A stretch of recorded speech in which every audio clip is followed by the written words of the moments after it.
اللہ کا شکر ہے کہ جو ہم نے بالکل ایک کمرے سے شروع کی تھی پروڈکشن یا فیکٹری، ابھی دنیا کی سب سے بڑی فیکٹری بن گئی۔ تو دنیا کا بیسٹ بال وہ لڑکیاں ہی بنا رہی تھیں، لڑکے نہیں بنا رہے تھے۔ زیادہ تر نے حجاب کیا ہوا تھا اور ایون ان دنوں پہ فرانس میں کافی زیادہ تھا کہ حجاب کے خلاف بڑی باتیں چل رہی تھیں۔ ایون فرانس کو وہ ویڈیو زیادہ چلانی پڑی تھی کہ ورلڈ کپ کا چکر تھا تو کسی نے اس کو روکا نہیں تھا۔ تو ساری دنیا میں CNN پہ بھی چلی، BBC پہ، سب پہ چلی۔ تو اللہ کا شکر ہے کہ وہ خواتین کی، پاکستانی خواتین کی ایک اس میں بڑی عزت بھی بنی۔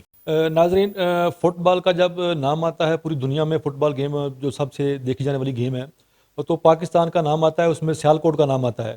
تو سیالکوٹ میں آج ہم موجود ہیں اور ہمارے ساتھ موجود ہیں خواجہ مسعود اختر صاحب موجود ہیں، جنہوں نے فٹ بال پوری دنیا میں متعارف کرایا کہ پاکستان میں جب ایکسپورٹ شروع ہوئی تو یہ سیالکوٹ سے شروع ہوئی اور کتنے ورلڈ کپ میں یہ ان کا فٹ بال جو استعمال ہوا۔ فیصل صاحب یہ بتا دیں کہ آپ 1991 سے کام کر رہے ہیں، تو اس دور سے لے کر اب تک 2021 شروع ہو چکا ہے اور آپ دنیا کے بڑے بڑے برانڈ کے ساتھ کام کر رہے ہیں، تو آپ کی کامیابی کے پیچھے راز کیا ہے اصل میں؟ اعوذ باللہ من الشیطان الرجیم، بسم اللہ الرحمن الرحیم۔ اس کے پیچھے کوئی خاص راز نہیں ہے، یہ ایک جنرک سی چیز ہے جیسے باقیوں نے کیا ہے۔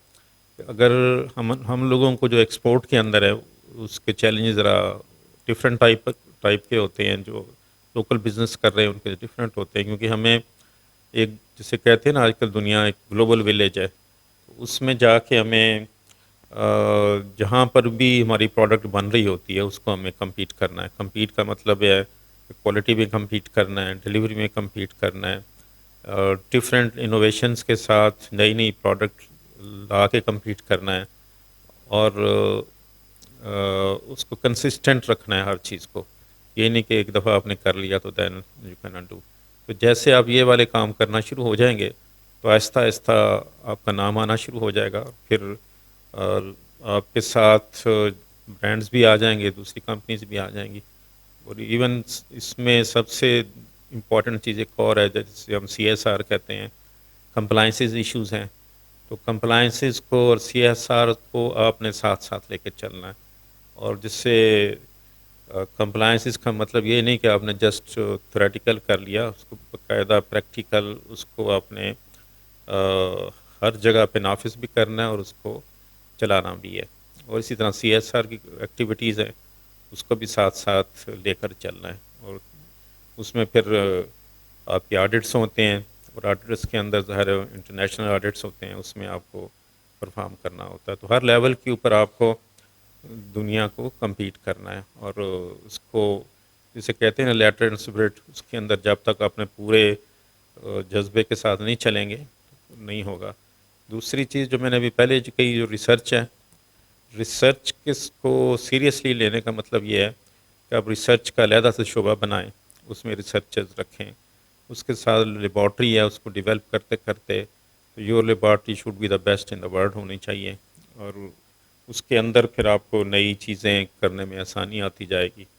اور جیسے جیسے کسی کو پتہ چلے گا کہ یہاں سے نئی چیزیں مل سکتی ہیں جو کسی اور جگہ سے نہیں ملیں گی یا اور جگہ سے کم ملیں گی، تو پھر آہستہ آہستہ ظاہر کا آپ کی طرف متوجہ ہوتے چلے جاتے ہیں۔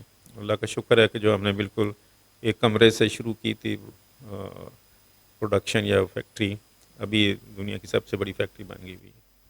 اچھا خواجہ صاحب یہ بتا دیں کہ ایڈیڈاز پوری دنیا میں ایک بڑا مشہور برانڈ ہے، اس کے ساتھ کام کرنا بڑا مشکل مرحلہ ہے پاکستان جیسے ملک میں، تو آپ کو کبھی ایڈیڈاز کے والے سے یا مشکلات پیش آئی ہوں، یا اس کے آپ کا کون سے ورلڈ کپ میں آپ کا تیار کردہ جو پاکستان کا فٹ بال ہے وہ آپ کی فیکٹری کا استعمال ہوا ہو؟ دیکھیں جی، ایڈیڈاس کے ساتھ کام کرنا میں سمجھتا ہوں اگر آپ ان کے ساتھ ٹرانسپیرنٹ رہتے ہیں، ہر چیز کو آپ کلیئرلی چلتے ہیں ان کے ساتھ، تو آپ کو وہ سکھاتے ہیں، اس کو بتاتے ہیں کہ یہ اس طرح آپ نے کرنا ہے۔ بتانے سے مراد جو کمپلائنسز ایشو ہیں وہ آپ کو ویسے نہیں کھلا چھوڑ دیتے، آپ کو سکھاتے بھی ہیں، تو آپ کو کافی کچھ سیکھنے سے ملتا ہے۔ اور اگر آپ اس کو ان کی باتوں کو پریکٹیکل شیپ میں امپلیمنٹ کرتے ہیں، فلور کے اوپر بھی امپلیمنٹ کرتے ہیں، جو بھی چیزیں ہیں کمپلائنسز کی ہیں دوسری، یا ابھی آج کل انوائرمنٹ کافی چلا ہوا ہے اس کے اوپر جا کے ان کے ساتھ چلتے ہیں، تو ڈیفینیٹلی ہمیں کوئی پرابلم نہیں آتی اس کے اندر۔ ورلڈ کپ کا جو بال تھا آپ کو پتہ ہے برازوکا سے ہم شروع ہوئے تھے، پہلا وہ تھا، دوسرا ابھی رشیا کا تھا۔ اللہ کا شکر ہے کہ اللہ نے اس میں عزت دی اور اس میں ہمیں کافی کامیابی ملی. اب دیکھیں اگلا جو بھی قطر کا اس کا کیا بنتا. اچھا خواجہ صاحب، آپ نے 1991 میں ایک کمرے سے یہ بزنس سٹارٹ کیا تھا. اس وقت سے لے کر اب تک آپ کتنی فیکٹریوں کے مالک ہیں اور آپ کے پاس جو کتنے ملازم ہیں وہ کام کرتے ہیں؟ دیکھیں جی، اس وقت جب شروع کیا تھا تو ظاہر ہم لوگ چند لوگ ہی تھے، اور مجھے گنتی ایگزیکٹ تو یاد نہیں، میرا خیال ہے 20-25 لوگ ہوں گے جو شروع کیا تھا. اور ظاہر ہے ایک وہ چھوٹی سی بالکل وہ فیکٹری تھی. ابھی جہاں ہم ابھی بیٹھے ہیں 18 ایکڑ کی فیکٹری ہے. اس کے علاوہ 2 اور فیکٹری ہیں جہاں پہ فٹ بال بن رہا ہے. اس کے علاوہ ایک ہم نے لاہور میں فیکٹری کسی کے ساتھ مل کے کرائے پہ لے کے بنائی ہوئی ہے، وہ مٹیریل بنانے والی ہے. اس طریقے سے جو ٹوٹل ورک فورس ابھی ہمارے پاس ہے وہ تقریباً 4,500 کے قریب ہے، جس میں تقریباً 1,000 کے قریب خواتین ہیں. خواتین کا میں بہت زیادہ اسے کہتے ہیں سپورٹر ہوں کہ ہمارے معاشرے میں خواتین ایک نسبتاً پسا ہوا طبقہ ہے. لیکن جو ہم نے دیکھا، جو تجربہ ہم نے کیا، کہ اگر ان کو وہ ماحول دے دیا جائے عزت والا، کیونکہ ہماری خاتون کے لیے، پاکستانی خاتون کے لیے سب سے بڑی چیز عزت ہے. اس کو رسپیکٹ دیں اور اس کو ٹھیک طریقے سے رسپیکٹ دیں. اس کا طریقہ ہم نے یہ کیا تھا کہ جب ہم نے بالکل پہلا بیچ، چھوٹا سا بیچ لیا تھا، تو میں نے ان کے ساتھ بیٹھا تھا، تو میں نے انہیں کہا تھا جی کہ آپ کو کیا چاہیے، آپ کو اگر فیل کہ ہمیں، کیونکہ سارے لڑکے کام کر رہے ہیں تو بیچ میں آپ نے کام کرنا ہے. تو انہوں نے کہا جی ہمیں ایک طریقے سے برقعے دے دیں تاکہ وی فیل لائک دس. تو میں نے ان کو 2 برقعے دے دیے لا کے.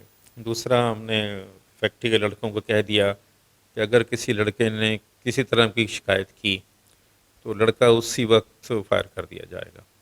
ٹھیک ہے، چاہے یہ چیز مطلب لیبر لاز کے مطابق نہیں تھی، لیکن مجھے کانفیڈنس دینا تھا بچیوں کو. اس میں تھوڑے سے میرا خیال ہے شروع میں کوئی 10-12 لڑکے فائر ہوئے. ابھی تک مجھے یاد نہیں، میرا خیال ہے کہ 20-25 لڑکے اڑے ہیں، جس میں ایک ایون HR مینیجر بھی تھا. اس کے بعد وہ پرسکون حالات آ گئے ہیں. ابھی HR خواتین کے لیے علیحدہ سے HR خاتون ہیں، وہ اپنے مسائل ان کو دے سکتے ہیں. سب سے بڑی چیز ہم نے یہ کی کہ ان کو کنوینس دی، ان کے گھر کے پاس سے ان کو ہم پک کرتے ہیں، اور جہاں انہوں نے کام کرنا ہوتا ہے فیکٹری کے اس شعبے میں جہاں انہوں نے کام کرنا ہوتا ہے اس کے قریب وہ بس سے اترتی ہیں تاکہ ان کو زیادہ چلنا نہ پڑے. اور تیسری چیز ہے کہ ہم نے فیکٹری کے اندر سوشل سیکورٹی کا ہاسپٹل لیا ہوا ہے، جس میں لیڈی ڈاکٹر بھی موجود ہے.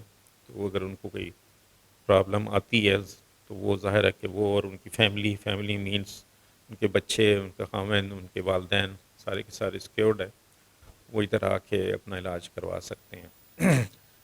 تو اس لیے جب آپ خواتین کو اس طریقے سے عزت دیں گے، ان کے پیچھے کھڑے ہوں گے، تو وہ جو ایفیشنسی آپ کو دیتی ہیں نا، وہ اکثر اوقات مردوں سے بہتر دیتی ہیں، کیونکہ ان کو فال بیک سلوشن ان کے پاس نہیں ہوتا، وہ پھر ٹربلز کسی طرح کی کریٹ نہیں کرتی. ابھی بھی ہماری HR پالیسی یہی ہے کہ جب ہم ہائر کرتے ہیں تو ہم پہلے دیکھتے ہیں اگر کوئی خاتون نے، لڑکی نے، کسی نے اپلائی کیا ہوا ہے یا وہ آتی ہے اور ہمارے انٹرویو میں پاس ہوتی ہے تو سب سے پہلے ہم اس کو چانس دیں. اچھا خواجہ صاحب، ایک محاورہ بڑا مشہور ہے پوری دنیا میں کہ ہر مرد کے پیچھے، کامیاب مرد کے پیچھے ایک خاتون کا ہاتھ ہے.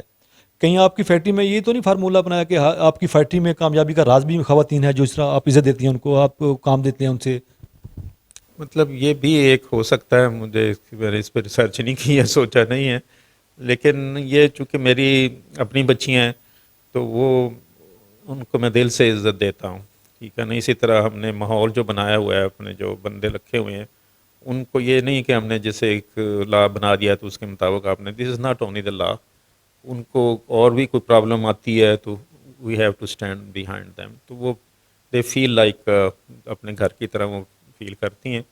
اور ہم کوشش یہ کرتے ہیں کہ جو بچی آتی ہے اس کا اگر خاوند بھی آ جائے ساتھ، یا اس کا کوئی گھر کا والد یا بھائی آ جائے، تو ہم بھی زیادہ بہتر محسوس کرتے ہیں، تو وہ بھی زیادہ بہتر محسوس کرتی ہے، تاکہ وہ فیملی ہی ادھر جاب کر رہی ہو تو ان کے اوپر کرٹیسزم نہیں آتا. شروع میں تھا، ابھی اللہ کا شکر ہے کہ ہماری کمپنی کی ایک ریپوٹیشن بن گئی ہے کہ بچیوں کو وہاں عزت دی جاتی ہے، تو ایوری بڈی کہ وہ ٹھیک ہے، ادھر جا کے کام کرنے میں بچیاں عزت محسوس کرتی ہیں، ٹھیک ہے۔ اس لحاظ سے اگر آپ ورلڈ کپ کا جو دیکھیں گے، جو ہمارا برازوکا والا تھا برازیل کا، اس میں جو دنیا نے آ کے 26 ڈفرینٹ کنٹریز کے میڈیاز آئے تھے، تو اس میں جو ویڈیوز بنی تھیں یا فلم بنی تھی، تو وہ جو لائن تھی جو ورلڈ کپ کا بال بنا رہی تھی، اس میں میرا خیال 90% لڑکیاں تھیں۔ تو دنیا کا بیسٹ بال وہ لڑکیاں ہی بنا رہی تھیں، لڑکے نہیں بنا رہے تھے۔ اس کے بیک پہ لڑکے ہوں گے لیکن لائن پہ ساری لڑکیاں تھیں، اور سب نے زیادہ تر نے سے کہتے ہیں نا حجاب کیا ہوا تھا، اور ایون ان دنوں پہ فرانس میں کافی زیادہ تھا کہ حجاب کے خلاف بڑی باتیں چل رہی تھیں۔ ایون فرانس کو وہ ویڈیو زیادہ چلانی پڑی تھی، ورلڈ کپ کا چکر تھا تو کسی نے اس کو روکا نہیں تھا۔ وہ ساری دنیا میں CNN پہ بھی چلی، BBC پہ، سب پہ چلی۔ تو اللہ کا شکر ہے کہ وہ خواتین کی، پاکستانی خواتین کی ایک اس میں بڑی عزت بھی بنی۔ خواجہ صاحب 2019 میں آپ کو ستارہ امتیاز سے نوازا گیا، اور ایڈیڈاز کی جانب سے بھی بیسٹ کوالٹی کا پوری دنیا میں جو ایوارڈ دیا جاتا ہے وہ بھی آپ کو نوازا گیا۔ تو اس اتنی کامیابی پر آپ کس طرح، آپ کے جذبات کیسے جذبات تھے آپ کے؟ دیکھیں جی، اس طرح کی کامیابیوں پہ ہم اللہ کا شکر ادا کرتے ہیں۔ سب سے پہلے دیکھیں، میں اس چیز پہ ایمان رکھتا ہوں کہ جو اللہ تعالیٰ نے ہمیں بتایا ہے کہ اگر آپ کو عزت ملے تو آپ نے کیا کرنا ہے، اس میں لوگوں کو کہتا ہوتا ہوں کہ دیکھیں، سب سے بہترین انسان جو دنیا میں آئے حضور صلی اللہ علیہ وسلم تھے۔ انہوں نے 23 سالہ زندگی میں محنت کی، اور جب وہ محنت ظاہر ہے اس میں ہر طرح کی محنت تھی، جسمانی مشقت بھی تھی، ہر طرح کی۔ تو جب وہ کامیابی پہ پہنچے تو آخری جو صورت نازل ہوئی اذا جاء نصر اللہ تھی، کہ جب اس میں کہا گیا کہ ابھی جوک در جوک لوگ آنا شروع ہو گئے ہیں، تو اللہ نے کہا کہ جناب ابھی تم استغفار کرو، اور اللہ کی طرف رجوع کرو۔ تو ہمارا بھی یہی تھا کہ ہم اللہ کا شکر کرتے تھے اور استغفار کرتے تھے۔ خواجہ صاحب یہ بتا دیں کہ آپ کی فیکٹری میں ماہانہ کتنا فٹ بال کی تیار ہوتے ہیں، اور ماہانہ کتنی ایکسپورٹ ہوتی ہے پورے باقی ممالک میں؟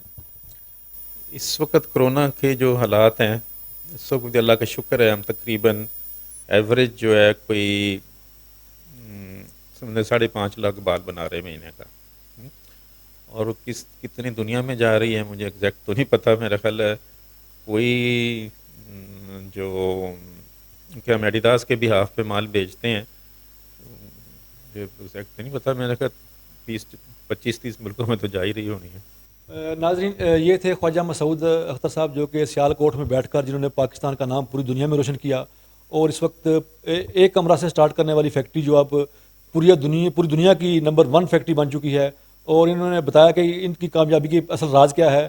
تو اچھے طریقے سے کام کریں، پوری دنیا میں پاکستان کا نام روشن کریں، یہی پاکستان کی پہچان ہے، جس طرح خواجہ مسعود اختر صاحب نے کیا۔